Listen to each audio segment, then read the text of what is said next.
Sip, Gus. Sorry, gua.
Cek. Cek 1 2 3.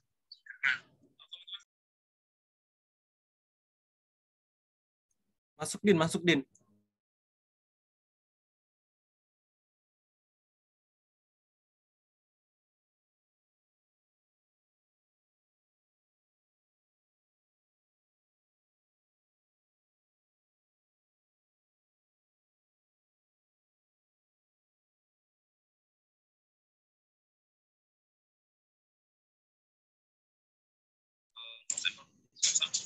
Din. Din.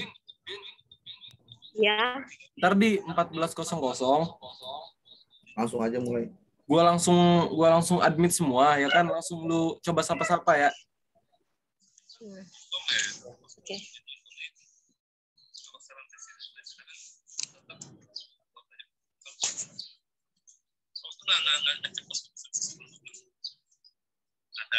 Muka gua aman. Sekarang nih,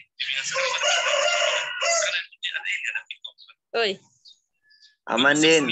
Slow, jangan tegang.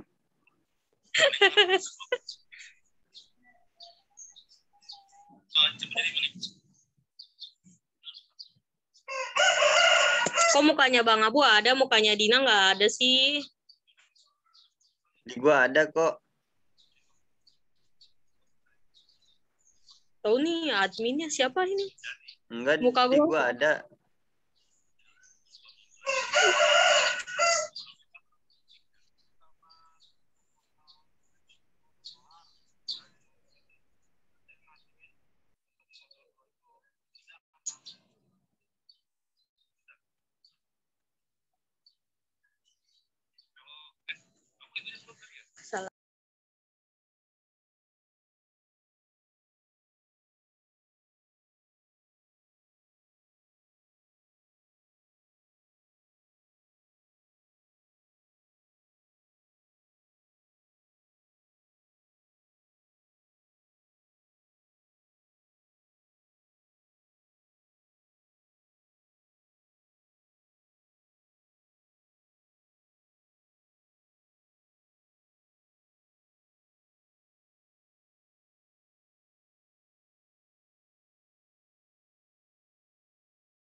Assalamualaikum teman-teman semua, selamat bergabung di webinar perkembangan teknologi.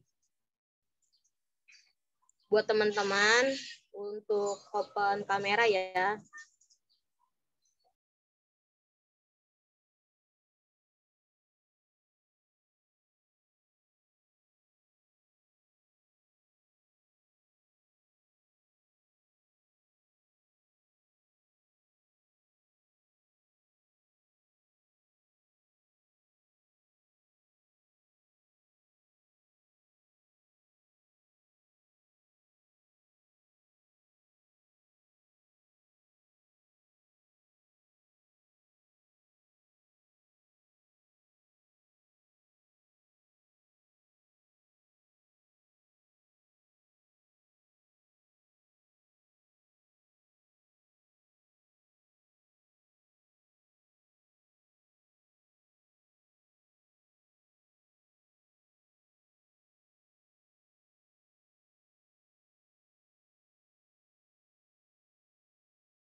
Halo.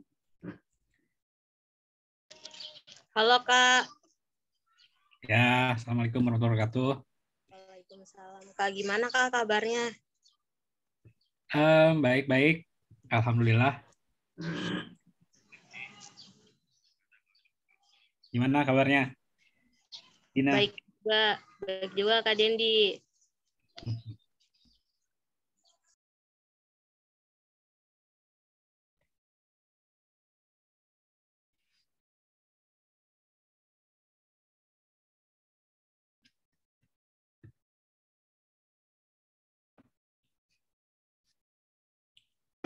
Kita masih nunggu ya?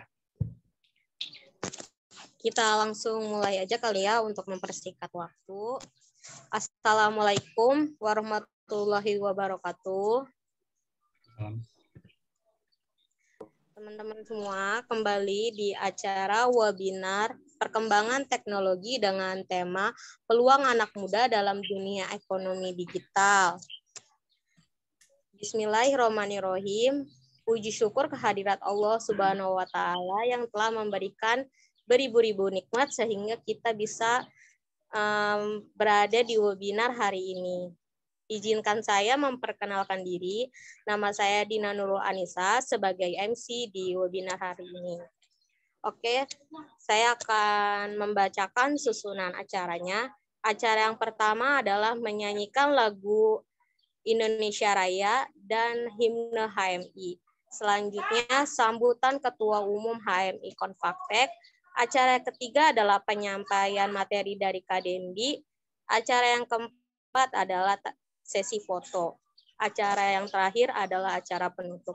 Mari kita langsung saja ke acara yang pertama, yaitu menyanyikan lagu Indonesia Raya dan himne HMI.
Oke, acara selanjutnya adalah sambutan Ketua Umum HMI Konfaktek.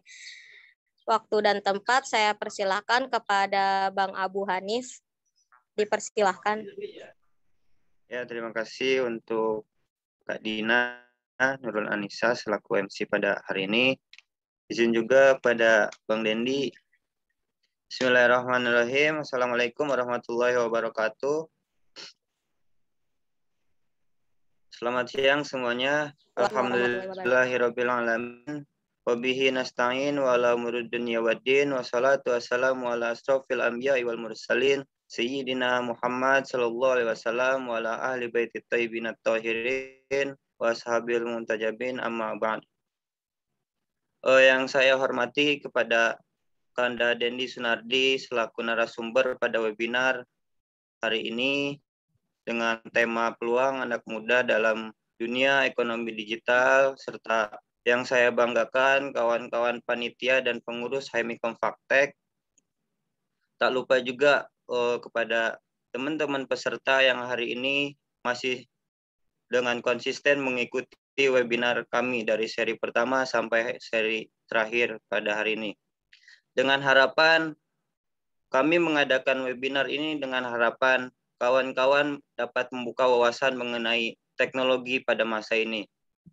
Oleh karena itu, kami selenggarakan webinar seperti ini agar teman-teman bisa membuka wawasan dan peluang, membaca peluang di dunia digital seperti sekarang ini. Oleh karena itu, saya harap kepada teman-teman untuk dapat mengikuti sampai akhir acara ini dengan baik dan benar agar dapat bermanfaat yang kawan dapat.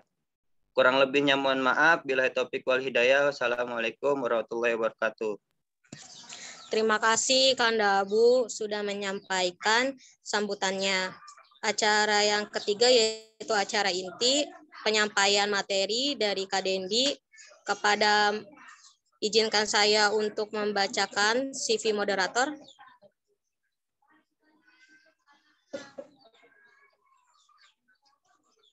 Nama Gusti Maulana Rizkia, Academic Qualification, SD Malang Tengah 03, Madrasah Sanawiyah Al-Makmur, SMK Multimedia Nida Al-Adabi, mahasiswa aktif Teknik Informatika Universitas Pamulang. Professional experience 2021 sampai sekarang, Software Engineer at Lautalk.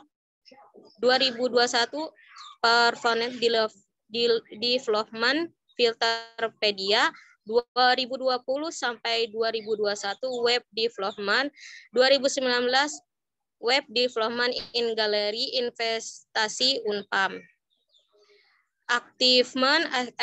Aktivitas dan organisasi, anggota Gerakan Muda Ansor, Ketua Departemen Penelitian dan Pengembangan HMI Konfaktek, Development Platform HMI Konfaktek, Ketua Departemen Penelitian dan Pengembangan Karang Taruna. Kepada Bang Gusti. Halo Bang Gusti.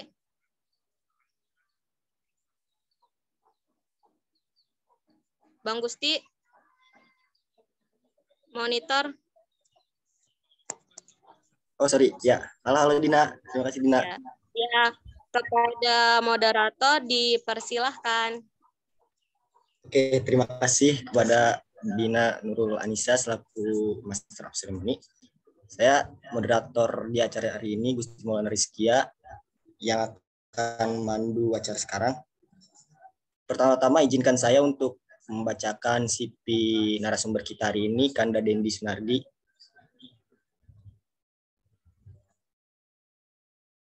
Oke. Kanda Dendi Sunardi memiliki pengalaman lebih dari 10 tahun di industri teknologi dengan hampir 5 tahun memimpin dan mengelola tim teknik. Dalam karir, Dendi telah berfokus pada pengembangan web dan seluler di pengalaman kerjanya yang telah meningkatkan ruang lingkup pengetahuan dan keterampilan teknologi. Khususnya dalam industri e-commerce, memiliki pengalaman dan membangun dan memelihara aplikasi web tinggi dan besar. Aplikasi seluler, layanan microservice, SDLC, dan infrastruktur berkontribusi pada pertumbuhan startup Indonesia dengan lingkup yang serba cepat. Pengalaman profesionalnya, dari 2009 sampai 2012 desain grafis dan web desain sebagai freelancer, 2012 sampai 2013 product designer dan developer di Seruni Mobile Game, 2013 sampai dengan 2014 digital media spesialis di My Tangsel Media Group, technical consultant 2014 sampai 2016 di Kana Software Variant Indonesia, 2016 leader engineer di Garena Indonesia, senior software engineer 2016 sampai dengan 2017 di Tokopedia, 2017 sampai dengan 2018 leader software engineer di Tokopedia, 2018 sampai dengan sekarang menjabat sebagai manajer engineer di Tokopedia. Kualifikasi akademiknya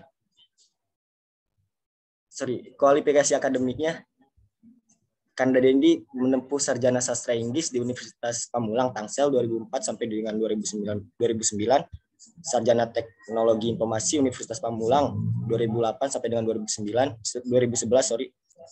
Magister Ilmu Komputer Universitas Budi Luhur Jakarta 2018 sampai dengan 2021. Untuk prestasi kegiatan dan organisasi, Kanda Dendi sebagai founder jurnalistika.id 2020 sampai dengan sekarang, Google Chrome Customer Advisor Board 2018 sampai dengan sekarang, Indonesia Developer Group IDG 2018 sampai dengan sekarang, Badan Eksekutif Mahasiswa sebagai Presiden 2010, periode 2010. Oke. Itu CV narasumber kita yang super power dan mantap sekali. Ya, untuk tema kali ini peluang anak muda dalam ekonomi digital, tren digital kita tahu semakin kuat yang menciptakan banyak peluang baru bagi anak muda Indonesia.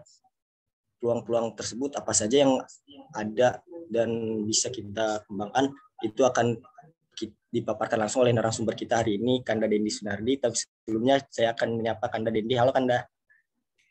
Halo Gusti, Assalamualaikum warahmatullahi wabarakatuh. Waalaikumsalam warahmatullahi wabarakatuh. Apa kabar Kanda? Alhamdulillah, kabar baik. Gimana kabarnya Ente?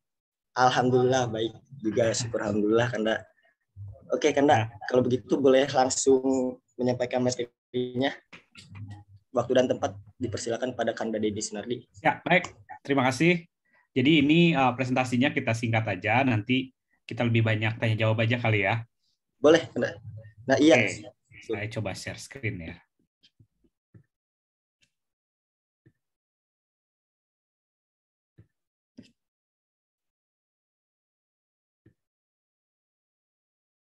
Oke, bisa terlihat ya? Terlihat kan, jelas. Oke. Ya, jadi Assalamualaikum warahmatullahi wabarakatuh untuk semuanya. Ya, yang saya hormati Ketum HMI Kompaktek, Adinda Abu Hanif, kemudian juga pembawa acara Adinda Dina, kemudian juga moderator Adinda Gusti, dan adik-adikku semua di semua kader HMI Kompaktek, dan mungkin juga ada senior-seniornya juga yang hadir hari ini. Dan ya, terima kasih untuk waktunya untuk mengundang saya untuk berdiskusi atau sharing dengan teman-teman semua.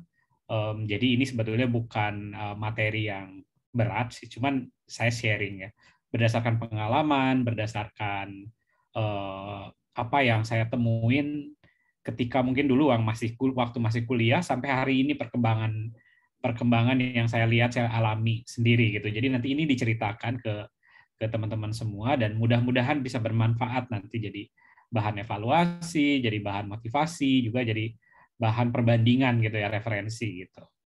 Oke. Nah, jadi di tema di tema diskusi kita hari ini, nanti kita akan berbicara tentang digital ekonomi, kemudian masalah dan tantangannya, sama potensi-potensinya buat kita semua. Bukan cuma buat teman-teman sebagai mahasiswa, tapi juga untuk masyarakat, untuk saya juga, untuk masa depan teman-teman juga gitu ya, potensinya apa sih gitu. Apalagi teman-teman mungkin di antara di sini lebih banyak yang mau lulus nih. Jadi apa yang bisa kita persiapin dalam menghadapi digital ekonomi seperti sekarang ini. Jadi kurang lebih akan kita diskusikan seperti itu. Tapi saya pengennya nanti kita diskusi ya. Oke. Nah, jadi saya awali gini. Dunia itu kan udah pasti terus bertransformasi gitu ya. Dari dulu kalau kalian di kampus pasti belajar adanya industri 1.0, industri 2.0 sampai sekarang industri 4.0 gitu. Jadi masing-masing ada ininya, ada masanya gitu, ada eranya gitu.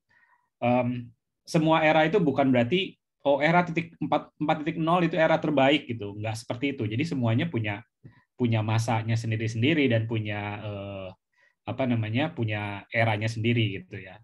Nah, kebetulan dan kita hidup ini di era industri 4.0 gitu yang kita lihat oke, sekarang tantangannya banyak tapi juga potensinya banyak. Dulu juga mungkin seperti itu ya di era industri sebelumnya. Nah, yang saya mau ceritakan di transformasi atau di perubahan dunia yang sekarang ini adalah transformasi digital. Nah, apa sih sebetulnya transformasi digital itu? Nah, kalau sebelum saya membahas apa transformasi digital, tapi lebih ke sini nih. Transformasi digital itu apakah ditandai dengan banyaknya perusahaan unicorn? Itu equal seperti itu atau enggak? Kalau menurut saya sih tidak ya. Jadi transformasi digital itu adalah sebetulnya lebih menitik beratkan kepada solusi digital apakah yang saat ini banyak dipakai oleh umat manusia gitu. Nah, maka semakin besar solusi digital yang diciptakan, maka transformasi digital itu semakin maju jadinya gitu ya. Jadi harus equal-nya bukan sama perusahaan yang gede-gedenya kayak misalnya contoh kalau di dunia itu ada Facebook, ada Apple gitu ya, ada Google. Kalau di Indonesia ada Tokopedia, ada Gojek, ada Bukalapak dan lain-lain gitu. Nah, bukan berdasarkan itu, tapi solusi apa sih yang mereka buat gitu. Nah, jadi teman-teman juga nanti bisa berkontribusi di transformasi digital itu asalkan teman-teman punya punya si solusi yang teman-teman buat gitu untuk kemajuan manusia gitu. Nah, kita bertransformasi di situ. Sorry. Oke, saya lanjut dulu ya. Next. Nah, jadi digital ekonomi ini sebetulnya jadi ekonomi yang diciptakan dengan adanya memanfaatkan teknologi digital atau teknologi internet gitu ya. Itu yang dimaksud dengan digital ekonomi. Nah, kalau kita lihat digital ekonomi ini sekarang ini hampir ada di semua aspek kehidupan kita gitu ya. Nah, kenapa digital ekonomi ini tumbuh? Ini ada beberapa fakta yang mau saya coba garis bawahin. Pertama karena penetrasi internet yang dulu itu sangat rendah gitu ya. Nah, sekarang itu jadi semakin maju. Nah, berdasarkan itu maka kita sebut terjadi nih transformasi digital ekonomi karena dulu internetnya rendah, sekarang menjadi internetnya lebih tinggi gitu ya. Nah, maka terjadilah gitu transformasi digital. Mungkin kalau di negara-negara lain ini sudah lebih duluan maju gitu. Nah, kalau di Indonesia itu baru sekarang ini yang luar biasa gitu penetrasi internetnya semakin maju. Nah, dulu itu sangat rendah. Bayangin dulu itu cuman dari 200 juta masyarakat Indonesia, sekitar kurang lebih 200 juta, itu hanya 12% ya. Dulu itu maksudnya saya itu di era 90 di era sekitar 2000 sebelum 2010 lah. Bahkan sebelum 2010 ya, 2009, 2008 gitu. Internet sangat rendah. Nah, kebetulan saya sendiri itu di zaman itu ya, mungkin kalian masih di SMA atau di SMP. Zaman itu saya udah merasakan gitu. Jadi dari yang persentase yang kecil itu saya sudah mulai waktu itu belajar apa itu internet. Karena dulu saya tuh jadi asisten dosen. Dulu juga waktu sekolah SMA itu jadi aslab juga. Jadi pernah ngerasain lah orang lain belum cobain internet, saya udah cobain internet gitu. Nah, waktu saya juga sambil waktu kuliah pernah kerja juga di warung di internet cafe, di warnet gitu zaman dulu. Nah, jadi merasakan apa itu istimewanya internet pada saat itu gitu. Nah, kemudian juga di Indonesia ini kan kita ini pakai alfabet ya, ABCD gitu. Beda dengan kayak di Cina mungkin pakai huruf lain, di Arab pakai huruf hijaiyah gitu-gitu. Tapi di Indonesia ini kita pakai alfabet. Jadi kita ini lebih mudah sebetulnya kalau ada teknologi dari luar negeri, kita pakai itu jadi lebih mudah. Nah, kenapa ekonomi digital kita lebih cepat maju? Juga karena itu ya, kita mudah mengadopsi teknologi yang dari luar. Terus kemudian perkembangan smartphone. Jadi hampir semua orang sekarang udah pakai smartphone. Maka digital ekonomi itu juga semakin maju gitu. Nah, kemudian zaman dulu internet itu cuma dipakai untuk email, browsing, chatting. Nah, sekarang dengan berkembangnya si tadi itu dan digital transformation itu, maka internet ini bukan cuma buat email, browsing, chatting, tapi juga udah jadi sarana untuk transaksi ekonomi atau yang kita sebut dengan e-commerce. Jadi kita bisa transaksi sekarang menggunakan internet, transaksi jarak jauh. Dulu waktu zaman saya mengenal internet pertama kali, itu nggak ada tuh transaksi di internet. Zaman dulu tuh ada namanya Kaskus ya, zaman itu ya, pertama-tama internet booming. Kaskus itu juga tidak ada transaksi di internetnya, transaksinya tetap offline gitu, di sana hanya tawar menawar aja, sepakatannya aja gitu. Tapi pembayarannya ketemu dulu gitu. Nah, kemudian e-commerce ini sekarang, jadi transaksi di internet itu sekarang menjadi penggerak ekonomi global. Nah, negara atau bangsa yang mengadopsi digital ekonomi lebih cepat, nah biasanya lebih maju nih. Contohnya apa? Contohnya Amazon di Amerika gitu, atau Alibaba di China, sama Rakuten di Jepang. Mereka lebih cepat maju dengan mengadopsi si e-commerce ini. Tapi selain 3 yang saya sebutin ini juga yang lain-lainnya juga mereka punya dan lebih besar gitu. Di kita kayak Tokopedia itu baru berdiri sekitar 2009 itu 2009-2010, baru 12 tahun sampai sekarang. Itu e-commerce yang paling duluan di Indonesia gitu ya. Mereka udah jauh lebih dari itu. Kemudian dalam digital ekonomi ini juga mindset yang harus kita gunakan itu adalah mindset bukan cuman gue suka sama teknologi ini, atau seru nih, keren nih kalau pakai teknologi ini, bukan kayak gitu. Jadi kita harus pakai mindset kalau kita mau terjun ke digital ekonomi, harus punya mindset bahwa teknologi itu harusnya untuk kemanusiaan, untuk humanity gitu. Bagaimana tadi saya bilang di atas ya, memecahkan persoalan yang ada di masyarakat, harus berangkatnya dari situ. Maka kalau kalian udah memikirkan kayak gitu, kemudian kalian menciptakan solusinya, maka kalian akan jadi player di digital ekonomi, bukan cuma pemakai. Nah, mulai sekarang makanya kalau kalian sebelum lulus nih masih banyak waktu untuk berpikir dan segala macam kan, pikirin dari sekarang gitu. Apa kira-kira solusi yang saya mau ciptakan untuk masyarakat gitu. Baik itu masalah sosial atau masalah bisnis gitu ya, ekonomi atau masalah pendidikan, apapun. Itu mulai dipikirkan dari sekarang, dan selain dipikirkan langsung dibikin actionnya gitu, dilakukan, bikin solusinya gitu. Ada istilahnya itu saya nih pengen kaya gitu ya. Pengen kaya itu kan ujungnya kan. Tapi sebetulnya biasanya mimpinya saya pengen kaya dengan cara gini.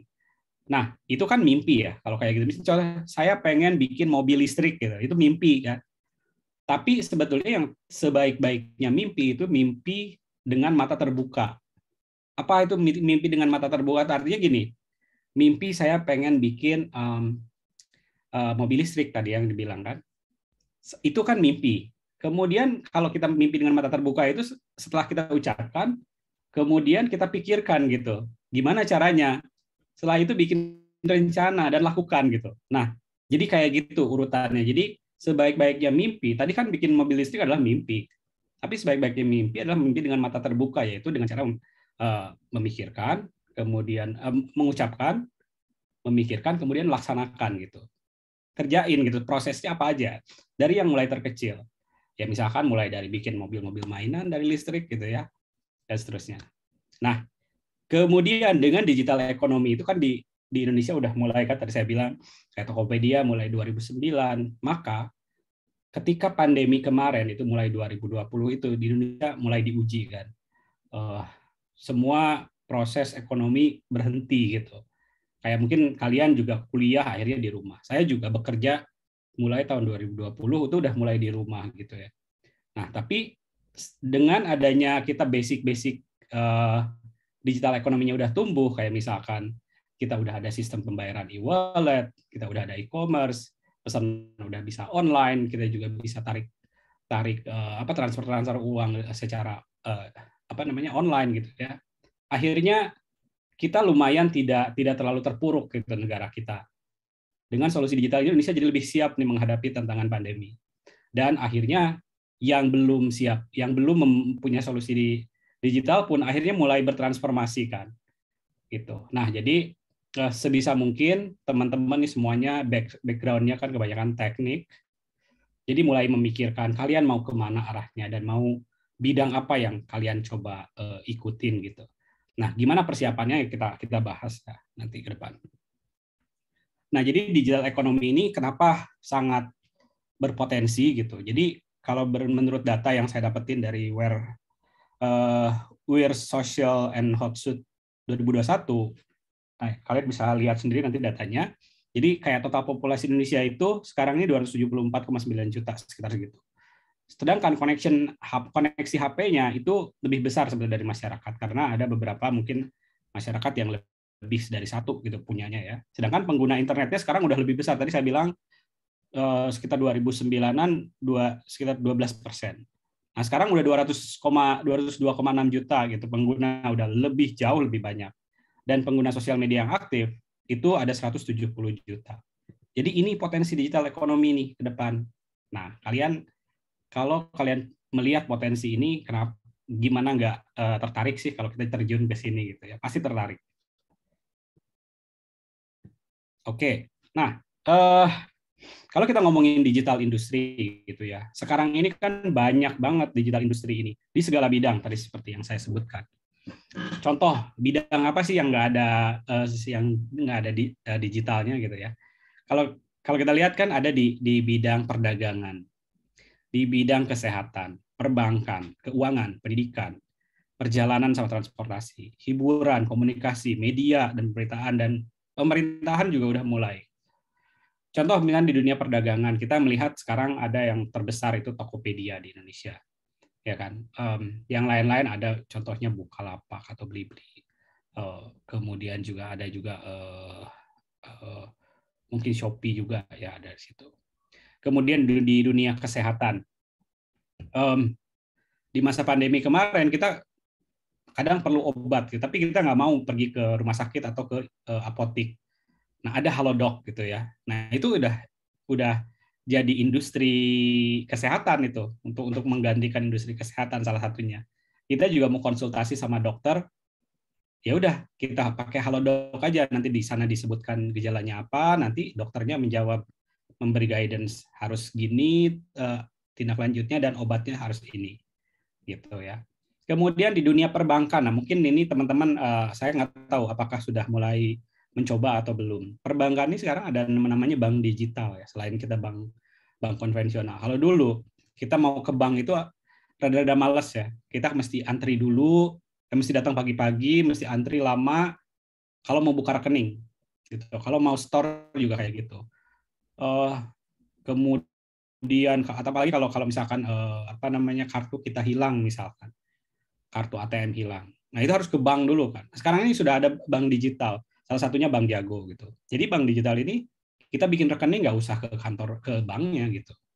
Kita tinggal install aplikasinya, kemudian kita nanti buka rekening di sana dan prosesnya semuanya nggak perlu ke bank, dilayanin secara online. Sampai kita kartu ATM-nya pun itu dikirimkan langsung ke rumah. Gitu. Jadi udah semaju itu dunia perbankan juga. Kemudian keuangan, ya keuangan kayak contoh misalkan Kredivo, pinjaman online yang lain ya, nanti saya bahas khusus untuk itu. Kemudian dunia pendidikan kita ada Ruang Guru, jadi yang dulunya mungkin ada bimbel, sekarang ini sudah mulai banyak yang berpindah ke Ruang Guru. Kemudian perjalanan, kita mengenal ada Traveloka, kalau kita mau kemanapun ya sudah gampang, kita nyari tiket, kemudian juga nyari tempat tinggal, misalkan mau stay di mana itu mudah pakai Traveloka. Kemudian di dunia transportasi ada Gojek. Kita dulu kalau mau ke mana-mana rada susah kan. susahnya itu kita mesti nyari rute transportasi umum dan seterusnya. Sekarang udah gampang, tinggal pesen Gojek aja udah mau bisa kemana-mana gitu. Kalaupun sama keluarga mau rame-rame kita pakai Gokar gitu ya. Jadi lebih mudah. Di dunia hiburan, nah dulu kalau mau kalau mau nonton film terbaru kita harus ke bioskop gitu ya. Kalau mau malam-malam mau pengen nonton film di TV perlu nunggu dulu jam ada filmnya, itu pun penuh dengan iklan gitu ya, banyak selingan iklan. Sekarang kita kalau lagi nggak bisa tidur misalkan jam 1 belajar udah, sholat udah, nggak tahu ngapain lagi ya bukan Netflix gitu ya. Jadi ada media hiburan lain. Kemudian juga komunikasi dulu kita boros pakai pulsa telepon, kita pakai WhatsApp sekarang lebih mudah gitu ya. Kemudian di dunia media sama pemberitaan, dulu pagi-pagi mesti beli koran, nyari koran kemana, kita nggak tahu juga beritanya, terbatas jumlah beritanya. Sekarang pakai Detikcom itu lebih gampang, mau cari berita apapun ada. Selain Detikcom juga ada yang lain-lain. Dan pemerintahan pun sekarang udah mulai banyak aplikasi-aplikasi yang dibikin sama pemerintahan. Contohnya yang sekarang kita lagi aktif pakai itu aplikasi Peduli Lindungi ya. Jadi kalau kita mau kemana-mana untuk tracking, kemudian untuk cek kondisi kita, cek kondisi tempatnya, kita pakai aplikasi Peduli Lindungi. Nah, jadi ini semua udah jadi bagian kehidupan kita sehari-hari tanpa kita sadari gitu. Nah, balik lagi teman-teman, udah seluas ini industrinya, teman-teman masa sih nggak ada yang tertarik ke salah satu industri pun gitu? Atau kalian masa nggak ada yang terpikirkan untuk bikin solusi dari sekian banyak area yang bisa kita masukin gitu ya. Nah, kita harus mulai berpikir dari sekarang. Oke, nah tapi digital ekonomi juga punya tantangannya. Tantangannya itu apa? Ya, contohnya sekarang yang paling besar cyber security, keamanannya gitu ya. Nah, bagaimana misalkan sekarang ini contoh misalnya kalau buka perbankan kan online. Oke, berarti kita harus ngupload KTP, ngupload foto, ngupload KK dan seterusnya. Keamanannya gimana gitu. Nah, itu tantangan tersendiri. Jadi teman-teman juga kalau dari sini tantangan ini kan bisa dirubah jadi potensi juga sama teman-teman. Oke, berarti gua mesti belajar juga nih cyber security gitu ya. Nah, keamanan ya tantangan digital ekonomi itu. Kemudian persaingan yang semakin ketat. Nah, persaingan kita itu sekarang bukan persaingan persaingan kecil, tapi persaingan sama yang besar-besar gitu ya. Kayak contoh tadi, oke, kalau saya mau bikin solusi transportasi, berarti saya mesti compete dengan Gojek dong gitu. Kalau mau bikin marketplace, berarti harus compete dengan Tokopedia dong gitu. Nah, harusnya nggak, meskipun itu tantangannya seperti itu, tapi juga Tokopedia zaman dulu juga gitu. Dulu Tokopedia itu kecil banget gitu ya. Dia harus berkompetisi dengan eBay yang zaman dulu eBay itu dari luar negeri, dari Amerika udah gede banget. Kemudian mereka masuk ke Indonesia, Tokopedia baru tumbuh gitu. Tapi akhirnya sekarang kan eBay yang udah nggak ada di Indonesia, Tokopedia yang makin gede gitu. Jadi jangan takut sebetulnya kalau persaingan. Nah, tantangan lain juga pembangunan SDM. Nah, jadi SDM ini yang paling serius. Nanti saya coba bahas lagi dah untuk yang SDM ini ya, karena ini yang permasalahan yang paling serius dan mungkin teman-teman juga rasain. Kita itu terlalu jauh ininya, kekurangan yang kita punya itu. Kemudian yang selanjutnya juga, kalau mau bertanya, teman-teman bisa langsung chat aja nanti pertanyaannya, jadi supaya nanti saya bisa langsung jawab juga, nggak masalah ya. Kemudian selain itu juga ketersediaan akses internet yang mumpuni, yang merata gitu, itu tantangan banget. Jadi nggak semua tempat kayak kita nih bisa enak ininya koneksi internetnya. Mungkin di daerah-daerah lain itu ya tidak seperti kita lah gitu ya. Mereka mungkin ada keterbatasan dan regulasi, aturan juga yang masih belum terlalu banyak bisa menjawab persoalan-persoalan di digital ekonomi. Sama yang terakhir disrupsi. Nah, disrupsi ini apa? Saya coba bahas ya disrupsi. Oke, jadi disrupsi itu mungkin ada yang udah pernah dengar, mungkin ada yang belum. Tapi disrupsi ini gini. Sekarang ini era disrupsi, era di mana terjadinya perubahan besar-besaran yang disebabkan oleh adanya inovasi yang mengubah sistem dan tatanan bisnis ke taraf yang lebih baru. Contohnya disrupsi di bidang di bidang media sama pemberitaan. Dulu orang bisnisnya bisnis koran, gitu ya.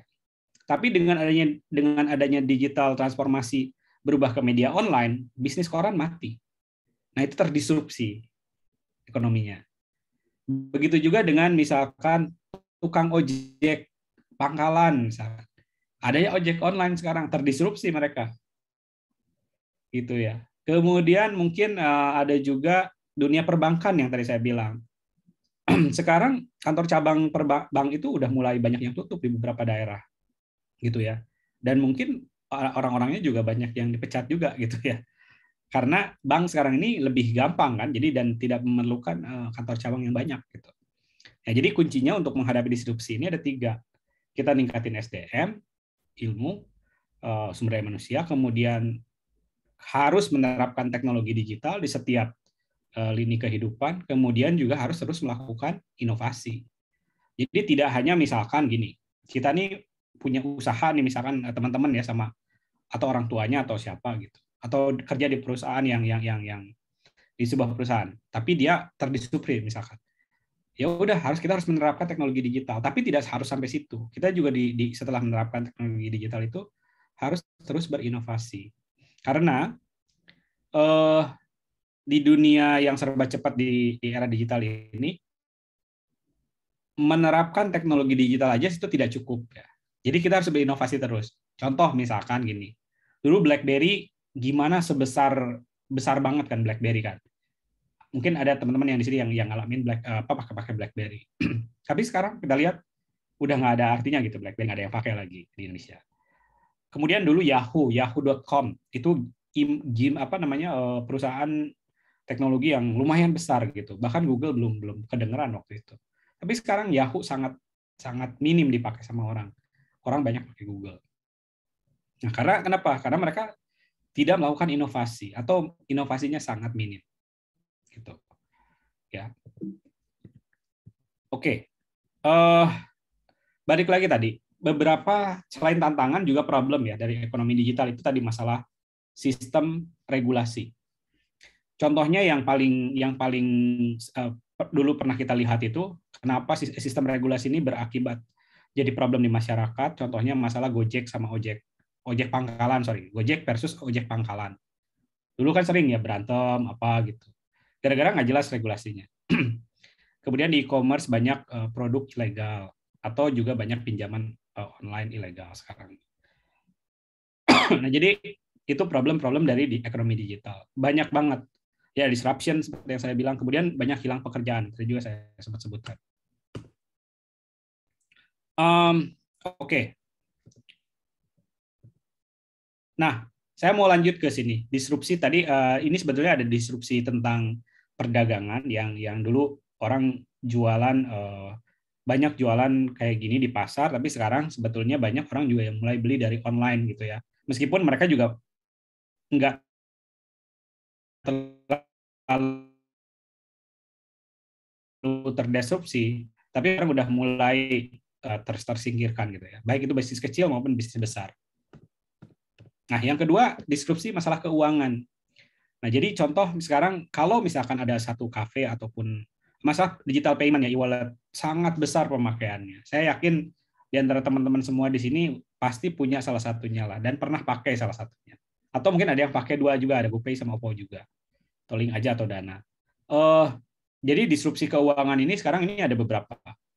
Pertama dari digital payment ya. Sekarang daripada bawa uang cash, kita lebih sering mungkin bayar pakai GoPay, OVO, Shopee Pay atau Link Aja atau Dana. Karena apa? Kadang-kala karena banyak promo misalkan. Atau karena enak patungan sama teman gitu.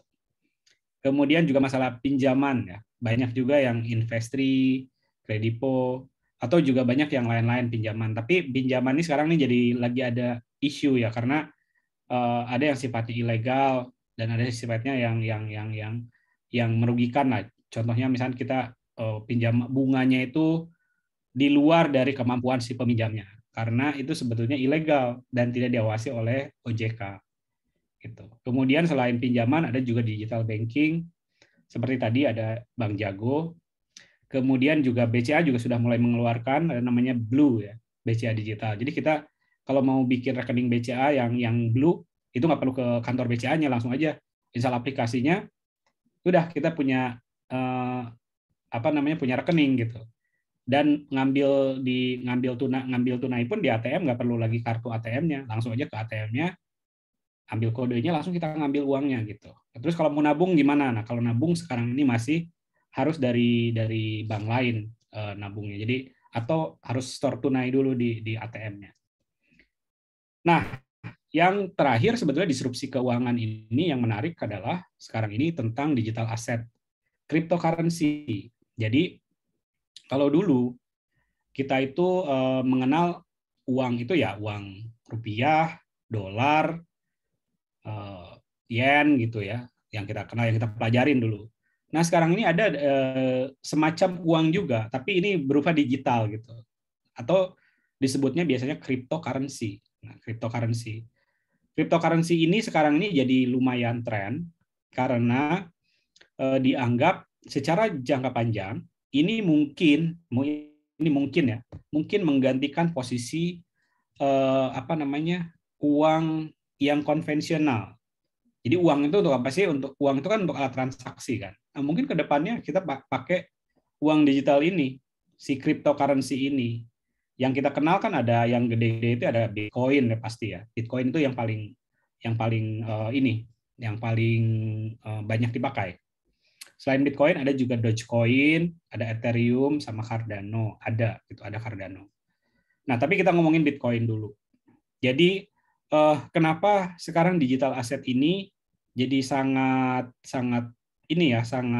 penting? Kenapa? Karena ya itu tadi, kita udah memasuki era digital. Kemudian pertukaran uang pun juga harus makin cepat gitu. Nah, kalau kita pakai uang yang biasa, yang konvensional, mungkin di dalam negeri dengan jumlah yang kecil kita masih enak bisa transferan kan.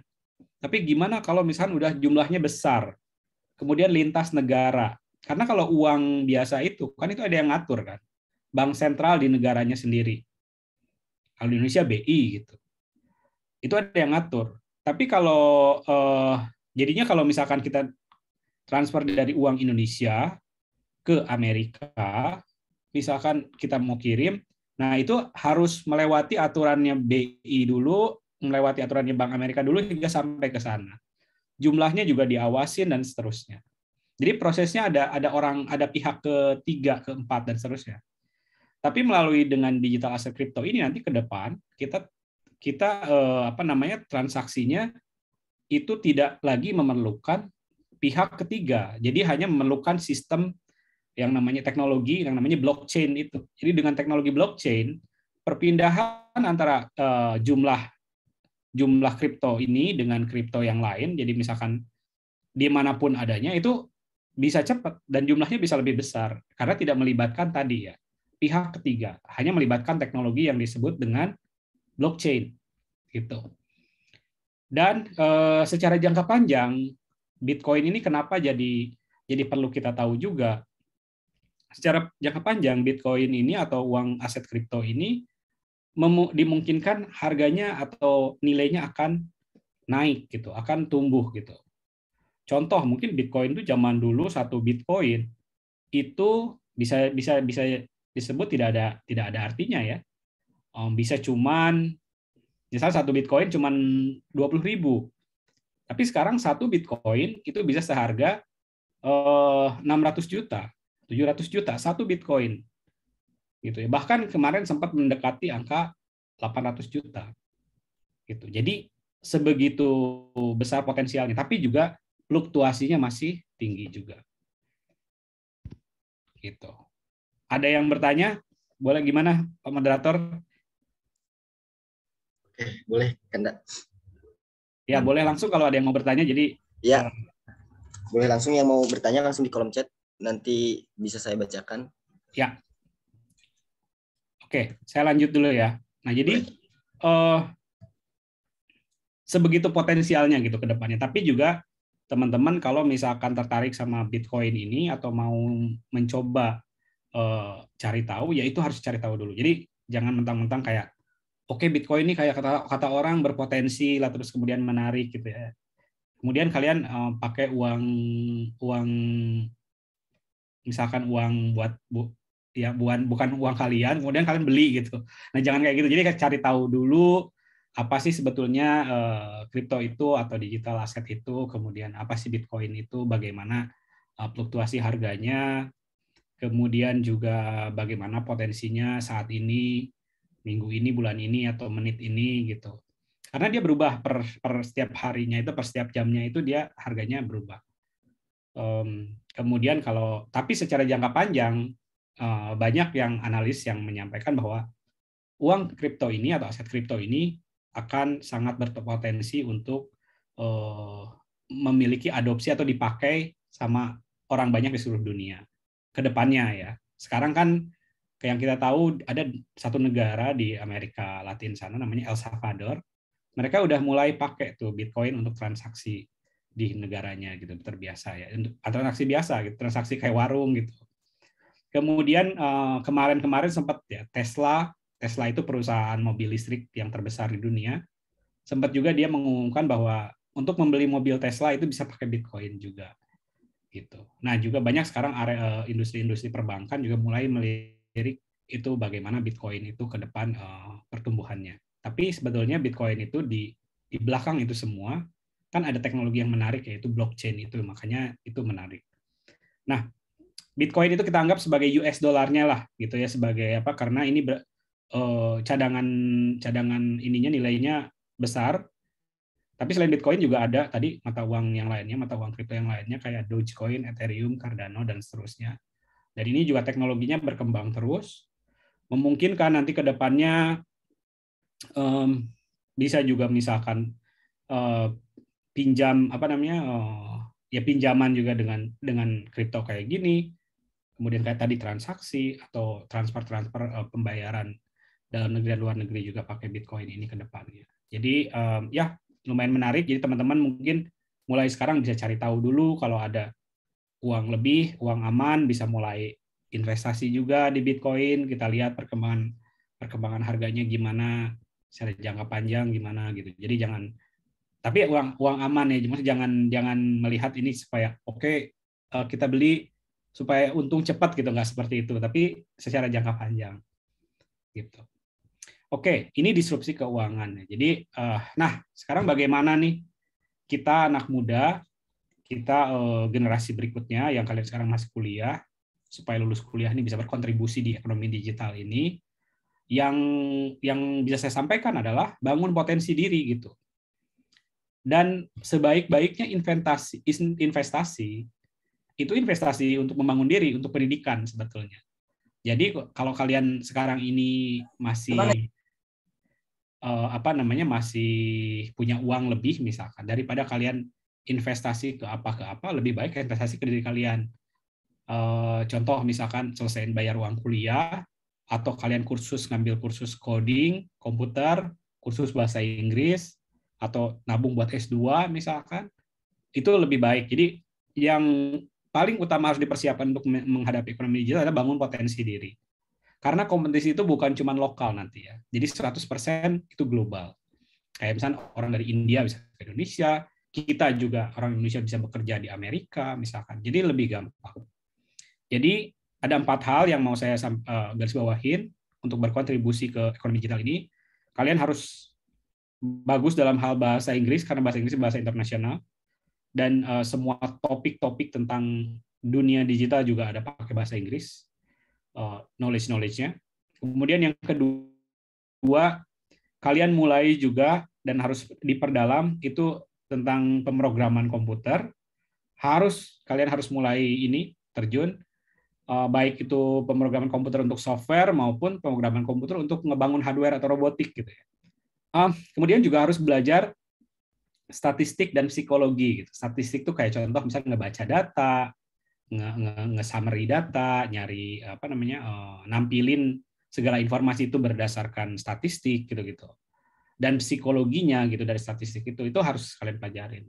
Yang terakhir, mentorship dan coaching. Nah, kalian ini harus terbiasa berhubungan dengan orang yang lebih tahu di dunia industri. Contoh, misalkan kalau kalian menjadi programmer harus banyak ngobrol atau banyak berdiskusi dengan programmer yang memang udah biasa berkecimpung di dunia itu.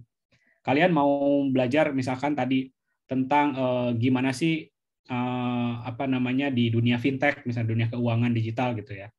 Ya kalian harus coba ngobrol dengan yang expert di industri fintech gitu. Jadi karena apa? Karena di dunia kuliah itu banyak banget yang nggak bisa kita dapetin, yang nggak kita pelajari, tapi di industri di lapangan gitu, maksudnya di dunia kerja itu benar-benar dipakai. Contoh, kalian di kampus kan di kampus nggak pernah dipelajarin. Kalian pelajarin, tapi pasti sangat sedikit nih ininya ya, pasti sangat sedikit gitu ininya persentasenya. Gimana misalkan ngebangun machine learning, nggak pernah kan, pasti paling cuma sedikit. Tapi di lapangan itu kepake. Bagaimana membuat aplikasi tadi supaya aman dari cyber security. Kalian belajar keamanan informasi misalkan di kampus, tapi sangat minim. Tapi di Indonesia cyber security sebetulnya sangat luas. Jadi kalian harus terbuka untuk ngobrol atau mentorship dengan orang yang lebih tahu lah di dunia industri. Dan kalian juga harus terbuka untuk diajarin, gitu.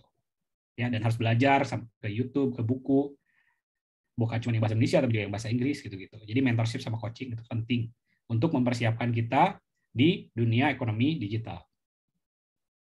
Nah, spesifik tentang pemrograman komputer atau coding itu. Ini saya gambarkan seperti ini. Ini knowledge yang harus kalian punya. Ini saya coba buka. Sebentar. Sekarang bisa lihat ya ini ya. Di layar saya. Lihat kan, Dak?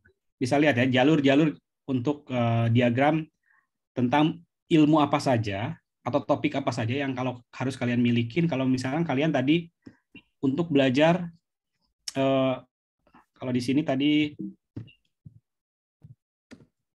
sebentar. Nah, pemrograman komputer atau coding. Jadi pemrograman komputer itu bukan cuman coding PHP ya sebenarnya. Atau coding Android gitu, tapi banyak banget. Nih kalau saya coba garis bawahi. Untuk jadi software engineer aja, contohnya ini ilmu dasar yang harus kalian coba pelajarin tentang penggunaan dasar terminal di komputer. Kemudian tentang SSH, ya server connection gitu ya. Kemudian belajar tentang GitHub, code versioning. Kemudian belajar juga tentang REST API. Gitu. Kemudian tahu tentang domain name DNS, basic setting DNS gitu. Nah, kemudian kalau kalian ini ada beberapa pilihan. Kalau kalian mau jadi front end, mau jadi back end, kemudian mau jadi DevOps misalkan, banyak juga ilmu yang harus kalian pelajarin. Contoh misalnya kalian maunya jadi software engineer lah, front end misalnya. Oke, jalurnya berarti ke sini nih. Untuk jadi front end, ini ada beberapa hal yang harus kalian pelajari. Contohnya, ada HTML, CSS, JavaScript, kemudian ada cara mempublish website. Di CSS sendiri ada CSS Basic, Layout and Grid, Responsive Design, CSS Animation, kemudian JavaScript itu ada pelajarin basic JavaScript-nya, ada querying, selecting, working with DOM, closure, dan lain-lain. Publish website, ada bagaimana cara mendeploy website ke production misalkan. Kemudian juga ada kalian harus tahu CSS toolkits, tools-nya gitu. Ya kayak contoh CSS framework, ada CSS grid, materialize dan seterusnya. Di Java tadi ada knowledge yang harus kalian ketahuin juga JavaScript gitu ya. Contoh JavaScript framework, kalian ada namanya React, ada Vue, Angular, Ember. Ini banyak banget yang harus kalian pelajarin. Kemudian tahu juga tentang unit testing. Unit testing itu ada penggunaan Jest, Mocha, Karma, dan seterusnya. Itu baru front end ya. Kemudian jadi back end. Nah, back end banyak juga nih pemilihannya. Misalkan kalian harus tahu scripting language kayak misalnya Node.js, Python, Ruby, PHP. Functional language kayak Scala, Clojure, Haskell. Kemudian juga performance language kayak Go, Rust, Java, dan seterusnya. Tahu juga kalau mau jadi backend harus tahu juga database. Apa itu RDBMS kayak MySQL sama Postgre. Caching kayak Redis, Cassandra. Kemudian ada juga contoh untuk search engine, Elasticsearch, Solr, dan lain-lain. Ada juga ya non SQL kayak contoh MongoDB gitu dan lain-lain. Ya, dan banyak lagi. Atau mau jadi DevOps misalkan. Kalian harus tahu infrastruktur. Sekarang ini infrastruktur terutama cloud ya, kayak misalkan tahu gimana ekosistemnya Google Cloud, Azure, AWS, atau DigitalOcean yang lebih simple. Kemudian juga tahu tentang Docker, Terraform, Ansible, dan lain-lain. Kemudian ada juga tentang continuous integration tools kayak contoh CI, Circle CI, Jenkins, dan lain-lain.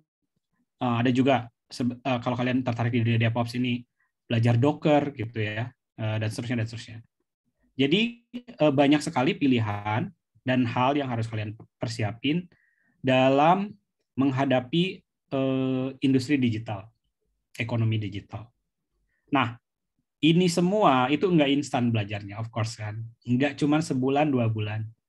Jadi, saya sarankan, kalau kalian melihat dan ingin memperbaiki dan ingin juga berkontribusi di industri digital ini, kalian harus sudah mulai nih mempelajarin tadi salah satu PET itu. Mungkin nggak pelajarin semuanya, tapi pelajarin satu bidang aja, satu industri aja. Itu akan sangat berguna buat kalian ke depannya. Jadi itu aja dari saya. Ada kata-kata terakhir. Ini diambil dari tagline-nya tempat saya kerja. Jadi kita harus mulai aja dulu. Kalau kita udah mulai aja dulu, nanti pun pasti ada jalan. Ya. Jadi segitu aja. Terima kasih. Assalamualaikum warahmatullahi wabarakatuh. Kita langsung diskusi. Waalaikumsalam warahmatullahi wabarakatuh. Terima kasih Kanda. Keren sekali materi yang dibawakan. Untuk teman-teman boleh langsung di kolom chat kalau ada pertanyaan. Tapi sebelum ke situ saya juga ada pertanyaan Kanda. Ya, masalah ya untuk pembangunan layanan atau masuk ke pembangunan layanan, kita juga tahu tidak bisa secara individu atau personal, kita harus membangun tim. Nah, ada nggak sih dari Kanda tips untuk membangun tim? Atau Kanda pernah membangun tim sebelum lulus kuliah gitu? Oke. Ya, aku langsung jawab ya. Jadi di dunia industri, di dunia digital, yang paling penting itu adalah kolaborasi. Saya bilang tadi, untuk menjadi software engineer aja itu bidangnya banyak banget kan. Makanya kita nggak bisa, kalau kita mau bikin startup, bikin aplikasi, oke gua aja sendiri yang bikin gitu, nggak bisa kayak gitu. Kenapa? Oke bisa jadi, tapi akan sangat banyak kekurangan. Intinya apa? Intinya kita harus punya partner, berkolaborasi sama teman-teman, dan bagi share pekerjaan gitu. Ada yang ngerjain front end-nya, ada yang ngerjain back end, ada yang ngurusin data, ada yang ngurusin infrastruktur. Di front end juga ada yang ngerjain web, ada yang ngerjain Android misalkan. Ya ada yang ngurusin database gitu-gitu. Jadi kita harus kolaborasi, harus bagi-bagi. Jadi kalau kita mau, dan juga harus ada yang ngurusin urusan bisnis, negosiasi gitu-gitu ya. Ngurusin pembukuan, keuangan gitu-gitu. Jadi sebanyak mungkin berkolaborasi. Itu saran dari saya. Ada pepatah gini, kalau kita mau lari cepat, kita boleh jalan sendiri. Tapi kalau kita mau larinya jauh, kita harus sama-sama. Gitu. Nah, mau cepat atau mau jauh? Kan harusnya mau jauh kan. Kalau cepat tapi dekat ya percuma. Atau sebentar percuma. Gitu ya. Oke, siap Kanda. Nah, ada pertanyaan dari Yoga Febrianta. Assalamualaikum Kanda, waalaikumsalam. Perkenalkan saya Yoga, mau tanya Salam. seberapa luas sebenarnya peluang kerja dari web developer di Indonesia, Kanda? Oke. Peluang. Ya, untuk web developer ya. Jadi kan selain di dunia software engineering itu ada web juga ya, ada front end dan spesifiknya web. Itu sangat luas sih ya industrinya ya. Jadi web itu meskipun sekarang ini banyak industri itu pakai mobile only gitu, mobile first lah, mobile application, tapi sebetulnya untuk dunia web sendiri itu sangat luas. Jadi semua industri itu biasanya ada kebutuhan untuk web development. Dan dengan web development itu sebetulnya potensinya itu ilmu yang kita pelajarinya. Tapi web developernya bukan cuman ini ya ngebikin layout gitu, tapi harus ngebangun solusi dan juga ngerti bagaimana membangun UI UX yang baik, terus juga bagaimana membuat website-nya cepat, kemudian juga kayak tadi secara desain misalkan responsif untuk desktop, untuk tablet, untuk mobile, gitu-gitu. Jadi bukan cuman ngebikin layout-nya ya, tapi juga membuat user experience yang baik, gitu. Dan pekerjaannya itu sekarang ini masih sangat luas ya untuk web developer. Kebetulan saya juga web developer juga startnya. Oke, mantap. Oke, ada pertanyaan lagi nih Kanda dari Radiatul Putri. Izin bertanya, apakah dampak negatif dari Bitcoin itu sendiri, Kanda? Ya, dampak negatifnya ya. Maksudnya dampak negatif untuk dunia keuangan atau untuk personal nih? Mungkin untuk personal sama dunia keuangan bisa. Oke. Untuk personal, jadi Bitcoin itu kalau kita melihatnya sebagai potensi untuk misalkan ngambil untung, nyari untung yang singkat, itu beresiko. Kayak tadi, misalnya tiba-tiba, oke saya punya uang 1 juta nih, saya beli Bitcoin hari ini deh. Tiba-tiba besok misalnya drop 10%, ya uang kita tinggal 900.000 lagi kan. Nah kita jadinya sedih nih, atau misalkan, aduh turun uang saya gitu.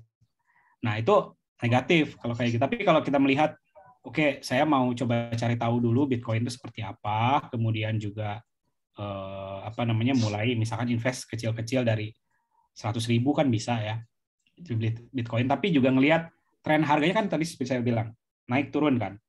Oke saya beli pas turun aja dulu gitu. Saya beli nanti kita lihat kalau naik. Saya mau coba jual deh pas naik. Oke, dia kan nanti turun lagi kan, tunggu turun lagi, pas turun kita beli lagi, tunggu naik lagi, itu juga oke kayak gitu. Atau misalnya saya mau beli aja nih, ada uang yang mungkin saya bisa sekalian nabung.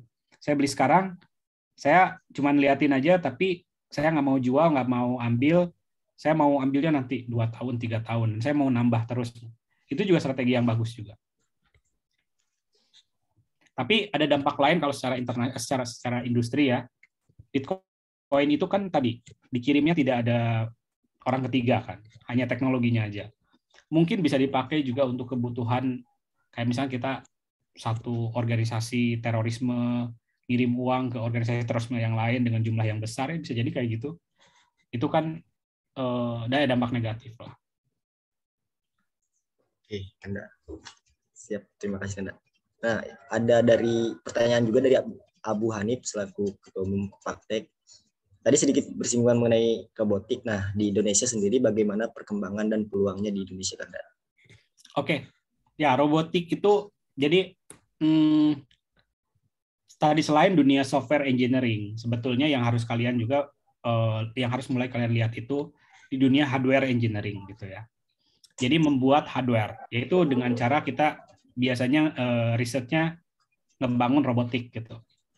Robotik kan hardware ya, lebih ke hardware. Itu potensinya malah menurutku lebih besar. Kenapa? Karena biasanya hardware ini kan bisa dijadikan industri yang kalau misalnya sukses solusinya bisa diadopsi secara massal, secara digital, itu akan sangat punya nilai ekonomi yang tinggi. Jadinya kalau kita belajar robotik sekarang, mulai kita pikirin solusi-solusi yang bisa kita selesaikan dengan robotik ini. Solusi-solusi yang ada di masyarakat ya. Kita pikirin itu, kemudian kita bikin solusinya, kemudian ya nanti kita coba presentasikan di berbagai forum gitu, kita kenalkan gitu. Jadi intinya robotik itu tidak terbatas perkembangannya dan mempunyai nilai ekonomi yang tinggi sebetulnya kalau kita bisa ngebuat solusi yang bagus ya. Tapi ya memang robotik itu kan perlu alat-alat. Jadi ada kalanya kita harus beli dan segala macam, harus modal lah istilahnya. Ya tapi industrinya itu sangat sangat terbuka dan sangat sangat berpotensi gitu. Ya, banyak contoh misalkan di IoT ini kan sekarang alat-alat segala macam, alat-alat yang kita punya terkoneksi dengan internet kan. Itu salah satu robotik juga, contoh lampu, kemudian juga pengingat kulkas, otomasi pendeteksi banjir, pendeteksi cuaca, pendeteksi debu gitu kan, itu banyak banget, jadi potensinya sangat banyak. Itu ya.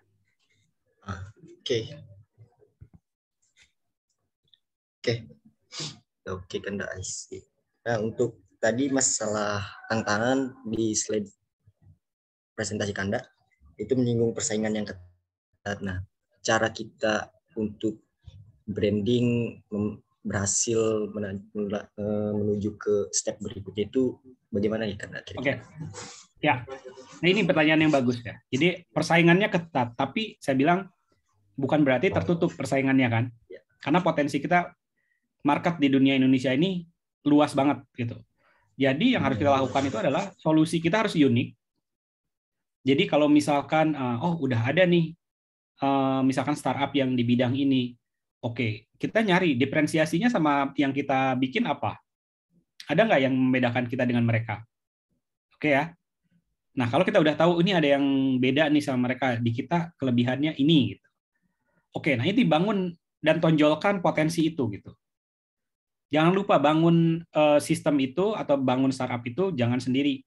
Kita harus kolaborasi ya tadi. Ada yang ngebangun sistem, fokus ngebangun sistemnya, fokus ngebangun produknya, solusi-solusinya. Kemudian juga fokus untuk kita mempresentasikan itu. Contoh, misalkan kan sekarang banyak banget investor ya. Kalian itu harus sadar sekarang. Jadi di Indonesia itu sudah sangat terbuka kalau kalian punya ide. Tapi ide itu maksudnya terbuka sama pendanaan ya, permodalan. Tapi ide itu jangan sebatas ide, harus eksekusi dulu, harus jalan dulu, dan harus ada pembedanya dengan perusahaan lain, dengan industri lain. Nah kalau udah kayak gitu, itu kalian sangat terbuka untuk mencari permodalan, gitu. Jadi eksekusi dulu, kemudian mulai pitching untuk cari permodalan. Dengan pemodal yang bagus, itu banyak banget di Indonesia dan pemerintah juga ngebuka itu, ada program 1000 startup. Kemudian setiap BUMN sekarang udah ada mereka bagian sendiri yang mendanai startup. Itu banyak sekali gitu. Apalagi kalau kita punya channel sampai ke luar negeri, itu bisa dananya sangat besar sekali. Jadi don't worry, kalian jalanin dulu, eksekusi dulu idenya. Tapi jangan bawa ide doang, kemudian ketemu dengan investor, itu nggak bakalan dapat. Ya. Mudah-mudahan menjawab. Oke, terima kasih Kanda. Menjawab. Nah, ada pertanyaan dari Andi Maulana, Kanda. Saya Andi Maulana mau bertanya bagaimana strategi branding yang efektif untuk bisnis yang kita jalankan. Oke. Strategi atau branding yang efektif itu kan sebetulnya ada di diri kamu sendiri nih, yang ngebuatnya gitu ya. Contoh misalkan, kamu ngebikin si startup X gitu. Nah, itu kira-kira menurutmu pengen dapat kesannya dari orang itu kayak gimana? Gitu ya. Kemudian branding itu kan harus branding untuk pengguna dan branding untuk investor. Karena kan kalian untuk menjalankan bisnis yang besar itu memerlukan modal yang besar juga. Jadi perlu investor, perlu users gitu. Nah, untuk ke user sebisa mungkin branding yang baik itu adalah yang branding tentang dalam produk itu sendiri yang bisa memberikan solusi ke si user itu sendiri. Contoh misalnya kalian bergerak di industri keuangan lah, fintech gitu. Nah, bagaimana sistem yang kalian bikin itu jadi solusi banget buat usernya. Contoh misalkan kalau kalian bikin aplikasi, jangan sampai aplikasinya itu banyak errornya, nggak jalan fungsionalitasnya, itu udah gagal brandingnya, mau sekeren apapun kalian ngomonginnya, logonya bagus, UI-nya bagus, tapi kalau nggak jalan fungsionalitasnya, terus kemudian banyak bugs, maka branding kalian udah hancur gitu di situ ya. Jadi harus oke dulu, solusinya harus jalan dulu. Kemudian ke investor, kalian juga harus menunjukkan bahwa kalian komitmen sekali ngebangun si perusahaan ini, solusi ini. Kemudian juga kalian harus tertib dalam hal keuangan, kemudian juga administrasi perusahaannya harus rapi gitu. Jadi kayak oke, perusahaannya sudah terbentuk, sudah tercatat, si tugas-tugasnya di dalamnya udah jelas, si X ngerjain ini, si ini ngerjain ini, si ini ngerjain ini. Jadi harus udah jelas tersettle kayak gitu, tersusun rapi gitu. Nah, maka itu pasti akan sukses. Oke, thank you. Terima kasih Kanda. Oke. Tadi juga membahas masalah kontribusi Kanda. Di dalamnya ada poin masalah mentoring. Di Indonesia sendiri kita bisa mementoring tim atau diri kita sendiri itu ke lembaga atau wadah mana ya? Oke, ini bagus nih.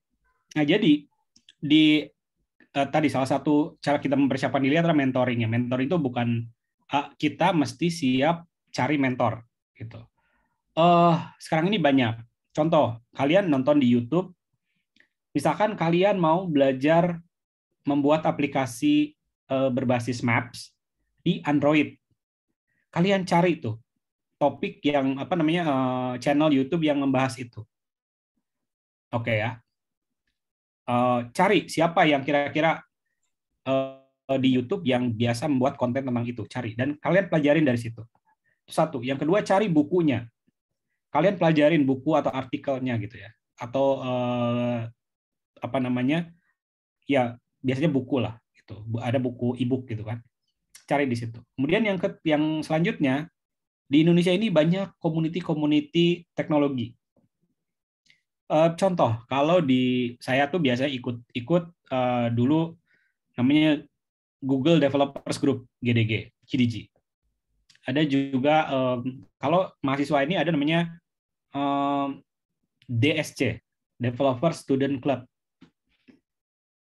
Kemudian juga ada komunitas-komunitas lain ya, komunitas data, komunitas Android, komunitas iOS, komunitas PHP Indonesia, gitu-gitu. Jadi cari komunitasnya, kemudian join gitu, belajar di sana. Banyak. Dan kalian harus aktif gitu, kalian harus aktif nyari gitu. Dan mereka kebanyakan yang mentor-mentornya itu udah kerja di perusahaan-perusahaan besar. Jadi kalian bisa nanya langsung. Saya sebelum pandemi ini saya aktif mentorin atas nama IDG, Indonesia Developers Group, itu untuk bikin workshop. Nah, kalau sekarang setelah pandemi kebetulan stop dulu. Nanti mungkin after pandemi ini kita bisa jalan lagi. Nah, itu cara kita juga mentorin orang. Jadi kalian sendiri harus proaktif ya untuk cari-cari komunitas kayak gitu. Oke. Kita bisa ada beberapa tadi ya, Google Developer Expert, Google Developers Group. Google Developers Group. Oke, sorry. Ya. Nah, ada juga Kanda yang nanya nih, kapan sih Kanda belajar programming? Gitu. Oke. Nah, saya ini dulu waktu kuliah sebetulnya lebih banyak ke jadi desainer. Jadi sebelum jadi developer, saya ini sebetulnya desainer. Jadi saya banyak belajar desain grafis, desain videografi, kemudian juga desain 3D gitu. Tapi kebanyakan desain grafis. Nah, ketika itu saya tertarik sama desain web, jadi desain UI web gitu ya.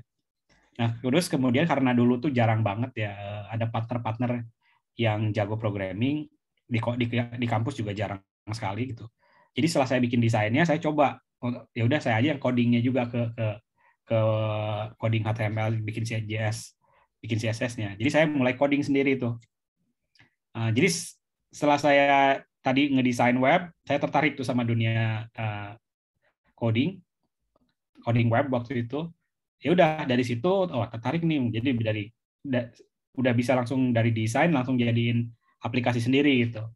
Nah setelah itu baru saya dalemin gitu. Selain belajar web, saya belajar juga develop aplikasi, develop pakai PHP, develop pakai Java waktu itu. Belajar database juga. Ya itu sih transisinya ya. Jadi ya harus mulai aja dulu sih. Tadi saya bilang mulai aja dulu kan. Nanti juga pasti ada jalan gitu. Nanti ada jalannya. Yang penting kalian jalanin dulu. Jadi kalau misalnya kalian bermimpi menjadi developer, ya mimpinya harus sambil mata terbuka. Ucapin, kemudian komitmen lakuin, dan kemudian dikembangin terus. Jangan cuma mimpi gitu kan. Oke, siap, mulai aja dulu.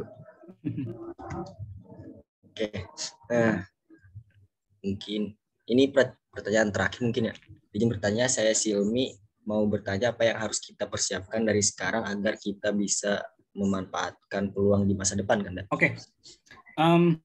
Ya Silmi ini pasti Ahwat kan ya? Iya. Oke. Jadi untuk Silmi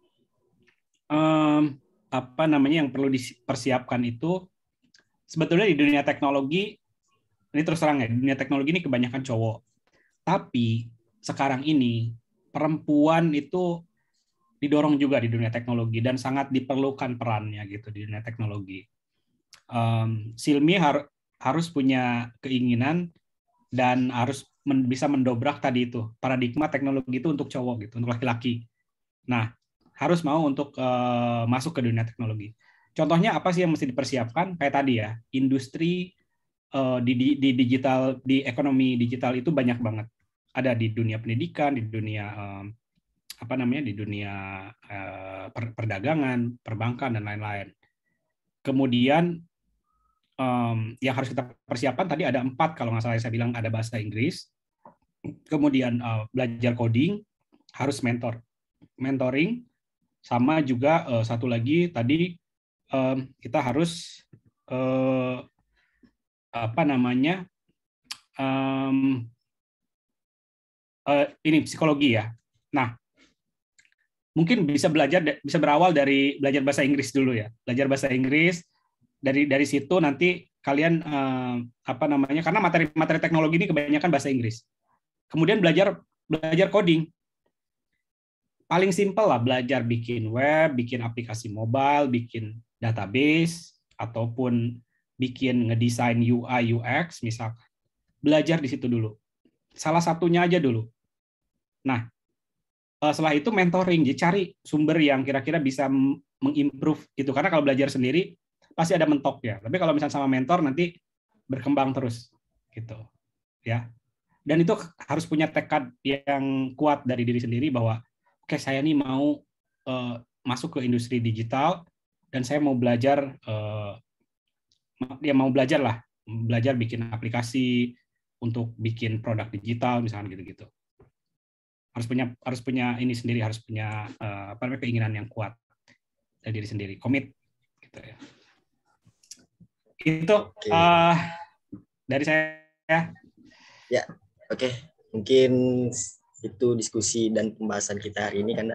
Nah, untuk teman-teman yang mau belajar coding yang tadi dipaparkan sama Kanda Denny Sunardi itu di Kompaktek aktif belajar coding, dan kita juga ada dalam waktu dekat ini ada bootcamp web programming dengan PHP. Nanti teman-teman bisa chat di grup WA-nya aja. Nah, untuk Kanda, terima kasih banyak hari ini atas materinya, ilmunya, waktunya. Ya, sama-sama. Ya. Untuk itu saya undur diri, saya kembalikan kembali kepada Master of Ceremony Dina Nurul Anissa. Ya. Terima kasih. Ya, terima kasih Bang Gusti.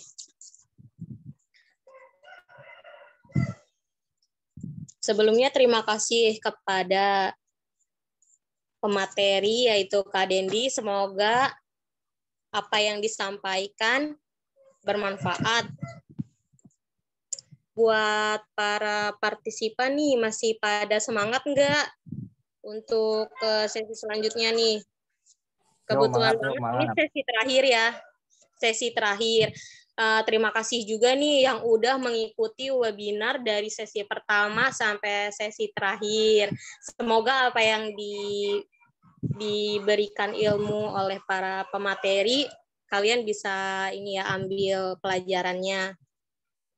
Oke, sesi selanjutnya adalah foto. Untuk panitia bisa dipersiapkan. Kita foto bareng ya. Untuk semua peserta open kamera ya, soalnya kita sesi foto. Yuk dibuka yuk kameranya.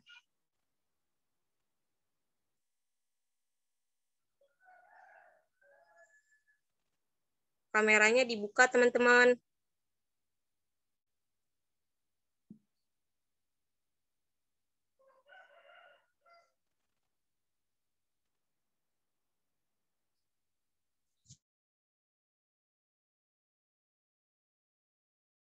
Tiga, ini ya.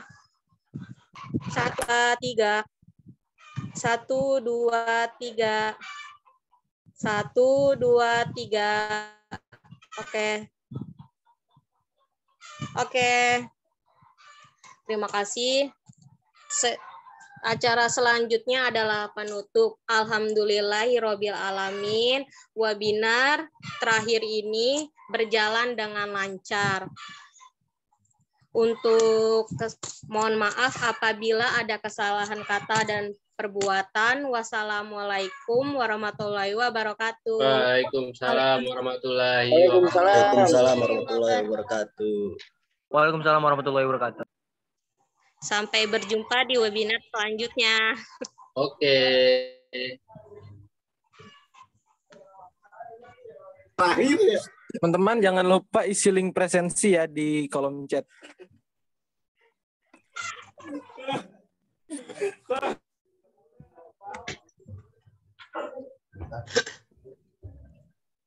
Oh iya, untuk teman-teman yang mau ikut kelas programming PHP, nanti kita akan share juga ya di grup webinar. Ini berbeda grup, nanti teman-teman bisa isi link pendaftarannya ya. Untuk kita sama-sama belajar coding. Ini gratis ya teman-teman. Siap, Kanda Sapi.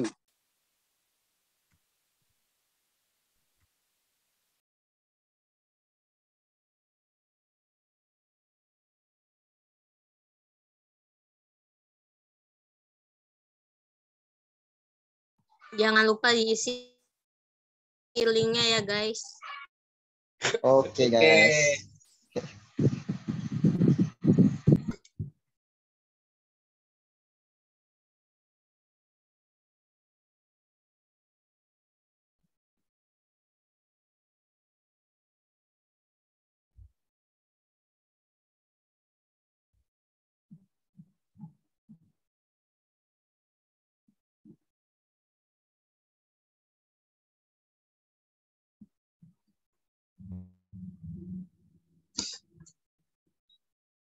Teman-teman boleh live ya. Makasih. Oke.